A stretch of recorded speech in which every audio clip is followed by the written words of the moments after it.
putain. Saloperie. Merde, voilà. On va enfin parler des cas d'étudiants. C'est pour la première fois une condamnation pour harcèlement en meute. C'est pas dire cachez-vous les filles, c'est ce qu'on leur dit depuis des siècles. Je ne saurais. Apologie du nazisme et de l'antisémitisme, Gérald Darmanin étudie les recours contre l'auteur et appelle Facebook et Twitter à ne plus le diffuser.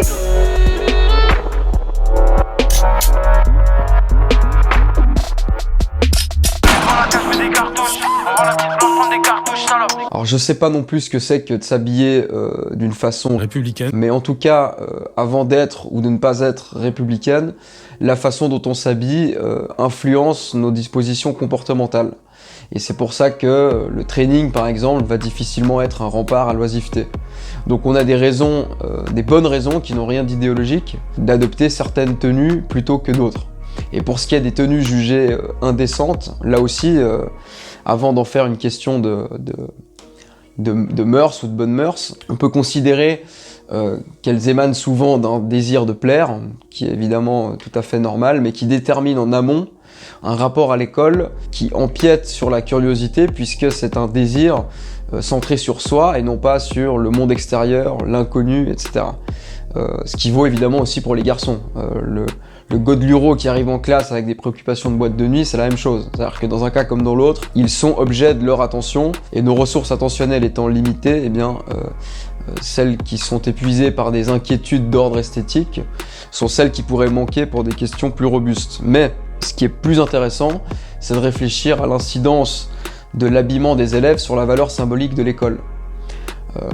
Parce que l'école, c'est une structure qui est censée être travaillée par une verticalité assez forte, avec le savoir et l'autorité en haut et l'élève en bas dont on attend qu'il intègre ce savoir et qu'il se plie à certaines règles. En somme, c'est un espace qui commande des habitudes particulières et qui sont pas celles de la mondanité. Malheureusement, vous avez de plus en plus de sociologues, de pédagogues et une fédération de parents d'élèves, la FCPE, qui veulent absolument abattre les murs pour faire entrer la vie. Les bruits extérieurs, la vie, les besoins de la vie, les exigences de la vie, etc. Et la vie, c'est ça met fin à la discrétion des ordres. Mais alors, la vie, c'est la confusion. Or, cette toilette érotico-ludique va pas du tout dans le sens de la verticalité et ravale au contraire l'institution scolaire au rang d'un centre de loisirs. Et moi, je pense qu'il y a un rapport entre l'effondrement du niveau et la désinstitutionnalisation et la McDonaldisation de l'école. Et tout ça, c'est le cas parce que les attitudes des uns et des autres créent la réalité sociale. C'est la thèse de Searle qui montre de façon très convaincante que c'est ce qu'il appelle l'intentionnalité collective, donc en gros nos croyances collectives partagées, qui rendent possible l'existence d'un monde social qui se surajoute au monde physique. Il prend un exemple très simple, qui est celui de l'argent, et il dit « il n'y a rien dans les propriétés physiques d'un billet de 10 qui rend nécessaire le fait que ce billet vaut 10 et non pas 20 ou 30 euros. » Et c'est nos croyances communes au sujet de l'argent qui déterminent la valeur de chaque billet. De la même manière, vous avez d'un côté la réalité matérielle des bâtiments scolaires, mais ensuite la valeur symbolique de l'école, elle est fonction des attitudes collectives qu'on a à son égard et dont font partie la manière de s'habiller qu'ont les élèves. Voilà, très clairement. La première caractéristique qu'il nous faut noter dans notre discussion sur la capacité qu'ont les agents conscients de créer des faits sociaux est l'assignation de fonctions à des objets et à d'autres phénomènes. Les fonctions ne sont jamais intrinsèques, elles sont assignées relativement aux intérêts d'utilisateurs et d'observateurs. Chaque utilisation de l'institution constitue en un sens un renouvellement de celle-ci. Comme la fonction est imposée à un phénomène qui n'accomplit pas uniquement cette fonction par sa construction physique, mais grâce à l'intentionnalité collective continue des utilisateurs, chaque utilisation de l'institution constitue une expression renouvelée de l'engagement des utilisateurs envers l'institution. Voilà, donc la citation est un peu longue, mais elle dit assez clairement qu'avec les institutions sociales, les faits sociaux, rien n'est jamais acquis, et c'est précisément l'usage qu'on en fait qui en détermine la fonction et la valeur. Tout ça a une incidence directe sur le pouvoir qu'on accorde à l'école. Alors pour faire une comparaison qui vaut ce qu'elle vaut et qui sent la masculinité toxique à plein nez, quand vous prévoyez une partie de foot et qu'en arrivant vous voyez que la majorité des joueurs est complètement à la ramasse, qui sont en jeans, en chaussures de ville, etc., vous savez que ça va être nul. Et vous n'avez qu'une envie, c'est partir. De la même manière, si quand il voit arriver ses élèves, l'enseignant a l'impression que c'est un mélange entre les Jeux Olympiques et le Spring Break, en fait, il ne croit plus lui-même à ce qu'il doit faire, et il a presque l'impression d'être en trop. Voilà. Donc en fait, la solution, c'est le retour de l'uniforme.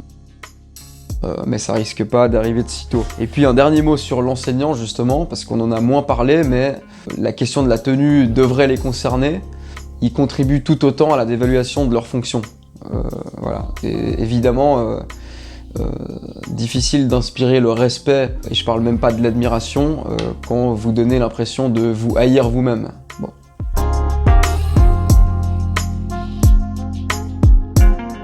Alors la polémique Freeze Corleone pose l'éternelle question de la responsabilité de l'artiste et de savoir si tout est acceptable quand c'est de l'art. Alors en fait je profite de cette affaire pour répondre à un commentaire qui m'a été fait plusieurs fois au sujet de ma vidéo sur le rap et qui consistait à me dire en gros que j'avais rien compris, que c'était comme quand on regarde un film, que les rappeurs jouent un rôle, que c'est pour de faux, etc. etc.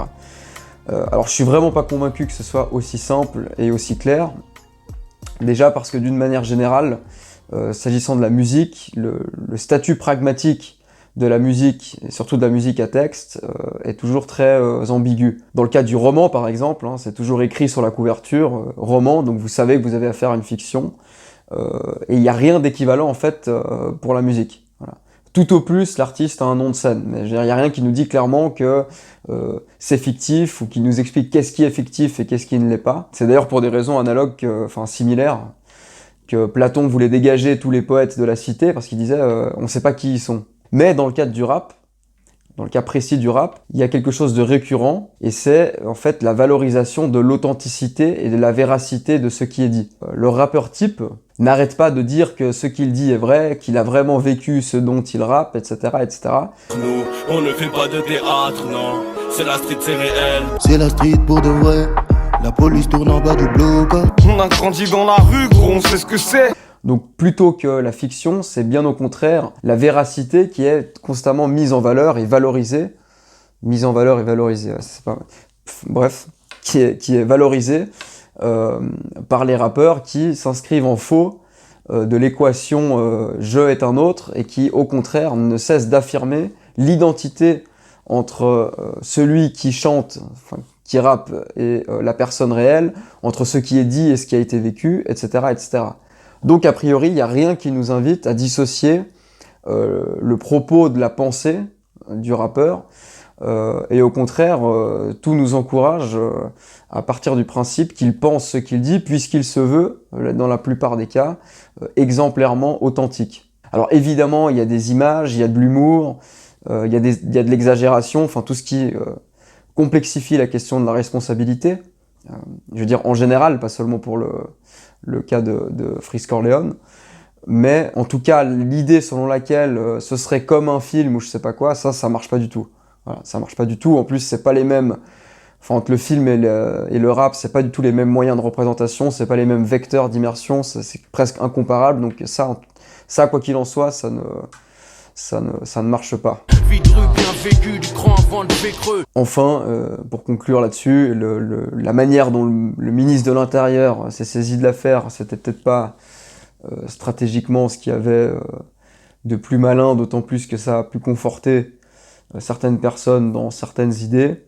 Et puis surtout, j'espère que les questions culturelles le passionnent, parce que si son but, c'est de nous débarrasser de tout ce qui est abject, pour reprendre son terme, il n'est pas prêt de prendre des vacances, notre ami.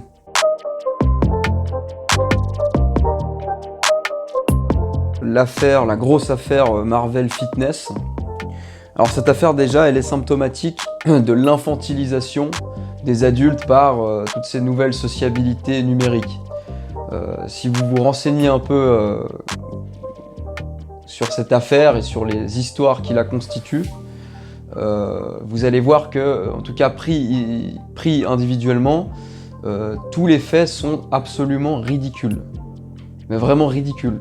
C'est des querelles de cours d'école, des histoires de trucage photo, des accusations réciproques de mensonges, des gens qui se plaignent d'avoir été comparés à je sais pas quel personnage. Enfin, c'est franchement le fond du panier, c'est pathétique. Donc le titre de la vidéo, c'est le mec d'Oxane Fit fait le ouf. Met une photo sur Twitter de Oxane avec écrit « Les travelots du Fit Game. Elles ont bossé plus que toi, un soupçon de mauvaise foi parmi cette jalousie masquée de ne pas avoir monté en abonné avant qu'elle. » Et il dit clairement que Tristan a fait des cam shows. Après, on apprend qu'il y a le coach Leska qui insulte Marvel parce que Marvel dit de lui qu'il est chargé. En particulier... pour la dick pic. La dick pic, c'est ça. Il a bien c'est quand même une grosse ça, c'était accusation. Une grosse affaire. Hein. Mais si l'affaire a pu prendre une telle ampleur, c'est entre autres parce qu'il y avait un public pour s'y passionner et même pour l'alimenter, puisque le harcèlement en question émanait aussi des communautés respectives des uns et des autres. Et là, on est en plein dans l'abrutissement et l'aliénation, parce que prendre son temps pour aller insulter quelqu'un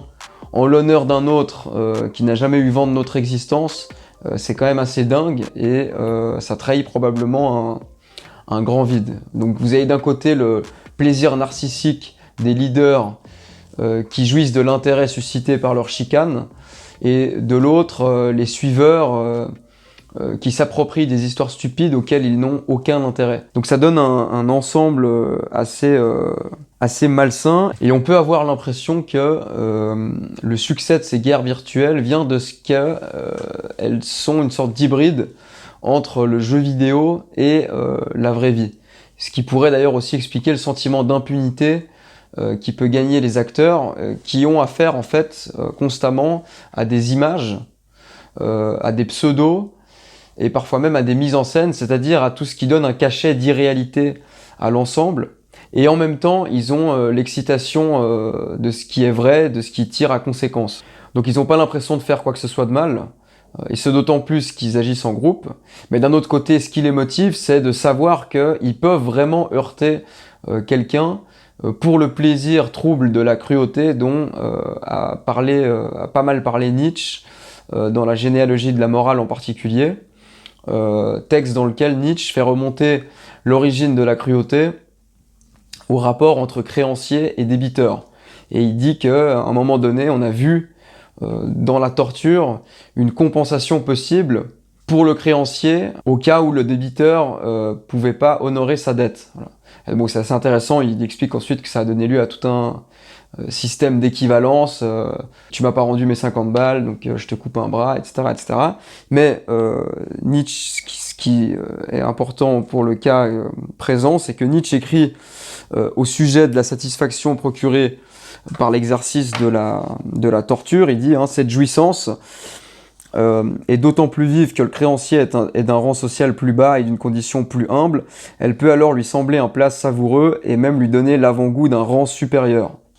Et il y a bien quelque chose de cet ordre-là dans ces hordes d'inconnus qui, dans les raids numériques, trouvent un moyen de se chatouiller un peu l'amour-propre en humiliant quelqu'un qui est non pas d'un rang social plus élevé, enfin c'est en tout cas pas ça l'enjeu, mais qui jouit d'un capital symbolique plus élevé et qui fait justement le prix de l'humiliation et son plaisir.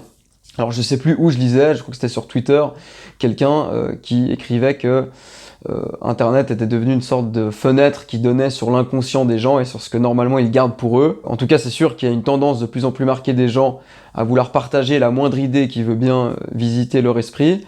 Et c'est probablement la publicité de ce qui se dit sur les réseaux qui incite justement à ce type d'épanchement, parce qu'à travers cette publicité, il y a toujours la possibilité ou l'espoir de rencontrer un certain succès. Et donc il se fait un télescopage entre le public et le privé qui est parallèle à l'intrication entre le réel et le virtuel. C'est-à-dire que tout peut devenir événement, c'est ça qui est important, c'est que tout peut accéder au statut d'événement pour autant que l'objet en question, que ce soit une photo, un tweet, n'importe quoi, donne lieu à un seuil suffisant de réaction. Et c'est cette aura événementielle dont on peut enrober à peu près n'importe quoi, qui en vient à hisser le quotidien à la dignité d'une fiction, au sens où la fiction donne, ou peut en tout cas donner une valeur esthétique à ce qu'elle représente, et c'est comme ça que on peut avoir l'impression de faire du Spielberg avec des histoires de fitness. Voilà. À bientôt.